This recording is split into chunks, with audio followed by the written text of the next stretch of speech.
Hi hello sister, எல்லாருக்கும் வணக்கம். இன்னைக்கு ஒரு சின்ன ஸ்டோரி. ஸோ யாரெல்லாம் டக்குன்னு கேப்ஷாக போட்டு முடிச்சிட்டேங்க 1 நேரத்தில் அவங்களுக்குலாம் வாழ்த்துக்கள். ஸோ ஒரு யானை இருந்துச்சு, அது காலில் சங்கிலி கட்டி இருந்துச்சாமா. அது ஒரு பையன் பார்த்து கேட்டானாமா, ஏன் இந்த சங்கிலி அறுத்துட்டு யானையால் போக முடியாதா அப்படின்ட்டு.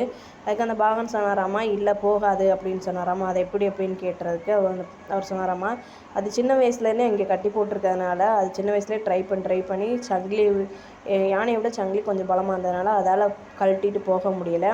அதனால் அந்த யானை சரி இது நம்மளால் முடியாது அப்படின்னு நினச்சிட்டு அப்போருந்து இப்போ வரைக்கும் அப்படி தான் இருக்குது. ஆரம்ப காலத்துலேருந்தேவும் பெருசாக வளர்ந்த பிறகும் தன்னால் இன்னி ட்ரை பண்ணி பார்த்தாலும் அது முடியாது, லைட்டாக பார்த்துட்டு இல்லை இது நம்மளால் முடியாது அப்படின்னு நினச்சிட்டு அது அதே இடத்துல தான் இருக்கும். அதே மாதிரி தான் நம்மளும் சின்னதாக ஏதாவது ஒரு முயற்சி பண்ணிட்டு அதில் தோற்று போயிட்டோம்னா இனி நம்மளால் அதில் ஒன்றுமே பண்ண முடியாது, அது பண்ணுற வேஸ்ட் அப்படின்னு நினச்சிட்டு நம்ம விட்டுருவோம். அதை அப்படி இல்லாமல் நம்ம மறுபடியும் முயற்சி பண்ணி பார்த்துக்கிட்டே இருக்கிறதா நம்மளுக்கு அந்த வெற்றி கிடைக்கும். கண்டிப்பாக முயற்சி பண்ணுவோம்.